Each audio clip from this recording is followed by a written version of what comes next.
Praise the lord. ప్రభువును రక్షకుడైన యేసుక్రీస్తు పరిశుద్ధ నామమునకు మహిమ కలుగును గాక. మీ అందరికీ కూడా నా వందనాలండి.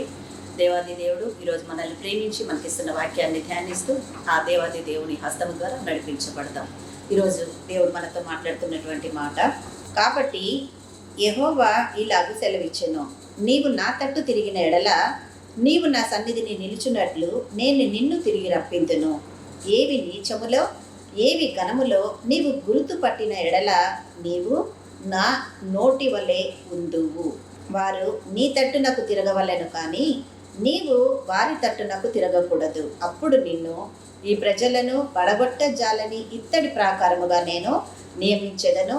నిన్ను రక్షించుటకును నిన్ను విడిపించుటకును నేను నీకు తోడై ఉందును. కనుక వారు నీ మీద యుద్ధము చేయుదురు, కానీ నిన్ను జయింపకపోదురని యెహోవా సెలవిచ్చుచున్నాడు అని దేవుడు ఈరోజు మనతో రెండు వాక్యాల ద్వారా మాట్లాడుతున్నాడండి. 19వ వచనము 20వ వచనం నుంచి దేవుడు ఇర్మియా గ్రంథము 19:20 ఈ రెండు వచనాల ద్వారా దేవుడు మనతో మాట్లాడాడు. ఇందాక చదవబడిన వాక్యములో దేవుడు అంటున్నాడు, నీవు దేవుని, ఇందులో ప్రధానంగా రెండు విషయాలు గమనించాలండి. మొదటిది, దేవుని నోరుగా నీవు ఉండాలంటే, రెండవదిగా దుష్టుడైన వాడు, నీ శత్రువులైన వారు, అపవాది అయిన వాడు నిన్ను పడగొట్ట జాలని ఇత్తడి ప్రాకారముగా దేవుడు నిన్ను నియమించాలంటే, దేవాది దేవుడు నిన్ను రక్షించడానికి, నిన్ను విడిపించడానికి, నీకు తోడై ఉండడానికి, నీ శత్రువులు నీ మీద యుద్ధం చేసినా నిన్ను జయింపక నిలబడాలి నువ్వు దేవుని చేత అని అనుకుంటే నువ్వు ఒక పని చేయాల్సి ఉందండి.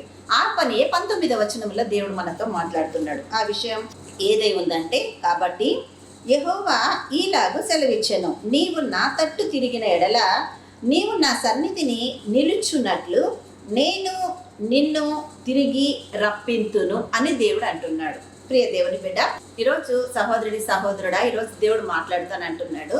ఎన్నెన్నో సమస్యలు నీ జీవితంలో ఉండొచ్చు. ఎంతో సమస్యలతో కూరుకుపోయి ఎన్నో సంవత్సరాలుగా నువ్వు ప్రార్థన చేస్తుండొచ్చు. మేబీ మ్యారేజ్ విషయంలో, వివాహ విషయంలో కావచ్చు, ఆరోగ్య విషయంలో కావచ్చు, ఇల్లు కట్టుకునే విషయంలో కావచ్చు, పిల్లల చదువు విషయంలో కావచ్చు, లేక ప్రమోషన్ విషయంలో కావచ్చు, లేక ఆర్థిక ఇబ్బందుల విషయంలో కావచ్చు. ఏ విషయంలోనైనా ఇంతకాలము నువ్వు నలిగిపోతున్నావేమో, కానీ ఆ నలిగిపోయిన స్థితిలో ఉండి ప్రార్థన చేసుకుంటున్నావు, దేవుని దగ్గర మొరపెడుతున్నావు, దేవునిలో దుఃఖిస్తున్నావు, కన్నీళ్లు కారుస్తున్నావు, ఆయన ఆరాధిస్తున్నావు, స్తుతిస్తున్నావు, అన్నీ చేస్తున్నావు. కానీ నీ సమస్య ఎక్కడున్నది అక్కడ మాత్రమే ఉంది, అది ముందుకు కదలట్లేదు. ఆ స్థితిలో నేను ఇంత ప్రార్థన చేస్తున్నా, ఇంతగా దేవుడి పాదాలు విడిచిపెట్టకుండా నేను ఆయనలో నిలిచినా ఎందుకు నాకు జవాబు రావట్లేదు, ఎందుకు నేను అనుకున్న కార్యంలో నేను దేవుని కృప పొందుకోలేకపోతున్నా, ఎందుకు నేను కావాలనుకున్న సమాధానాన్ని అందుకోలేకపోతున్నానని నలిగిపోతున్నావేమో. ఈరోజు దేవుడు నీ యొద్దకు వచ్చి నీతో మాట్లాడుతున్నాడు. దేవుడు తన ఆలోచనలో నిన్నేం చేస్తున్నాడంట, ఆయన నోటి వలె ఉందువు అనని నిన్ను అంటున్నాడు.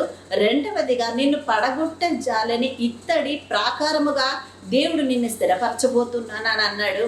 మూడవదిగా దేవుడు అంటున్నాడు, నిన్ను రక్షించుటకును నిన్ను విడిపించుటకును నీకు తోడై ఉన్నానని అంటున్నాడు.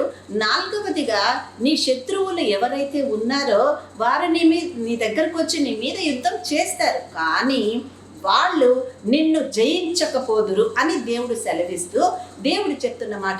ఈ 4 నీ జీవితంలో నెరవేర్చబడాలంటే నువ్వు చేయాల్సింది ఒకటి ఉంది.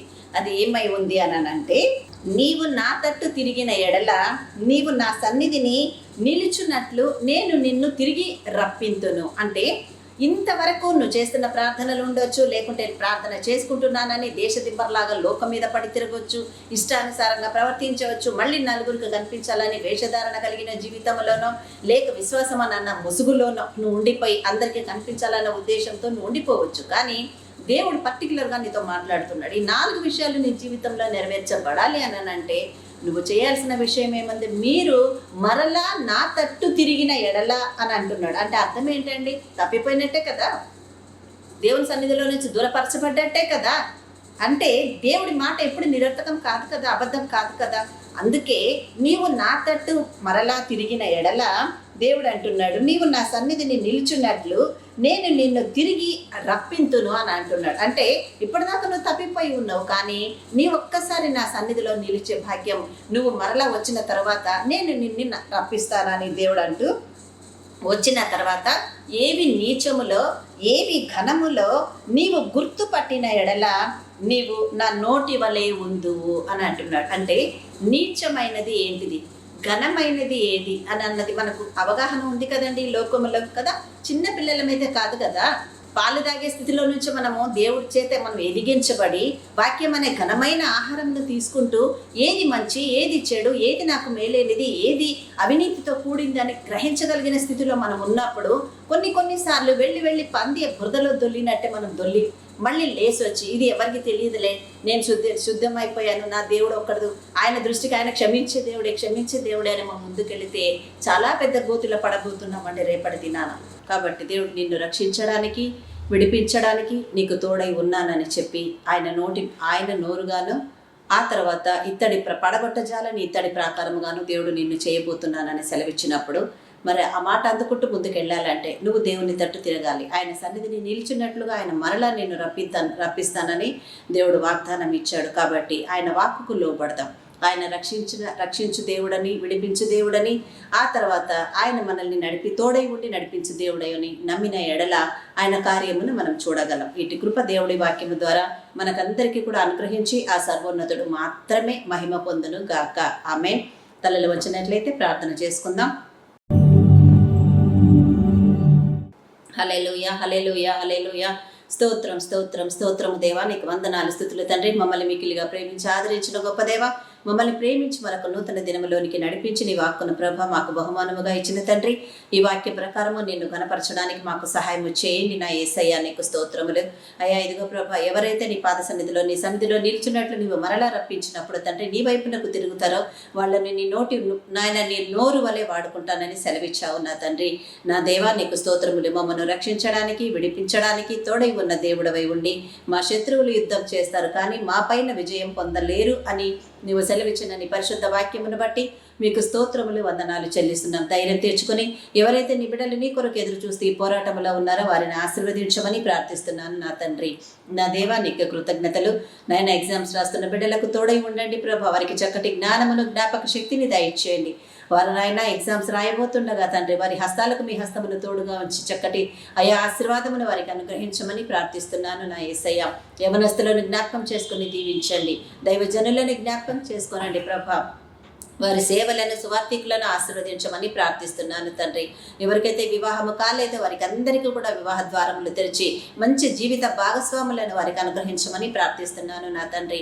ఎవరైతే ఈరోజు నాయన పుట్టినరోజులు జరుపుకుంటున్నారో, ఎవరైతే వివాహ దినోత్సవాలు చేసుకుంటున్నారో వారిని అందరినీ మీరు జ్ఞాపకం చేసుకొని ప్రభా మీ వలన పొందుకున్న మరొక నూతన సంవత్సరం అనే దయా కిరీటమును వారికి ఇచ్చి శాంతి సమాధానములతో వారిని నింపి మీరే మహిమ పొందమని మమ్మల్ని అందరినీ ఆశీర్వదించినందుకు, ఈ ప్రార్థన విని మీరు దీవించినందుకు కృతజ్ఞత స్తోత్రములు చెల్లించుకుంటూ యేసు నామమున నా ఈ ప్రార్థన మీ ఆశీర్వాదంగా మేమందరం కూడా అడిగి పొంది ఉన్నాము మా తండ్రి.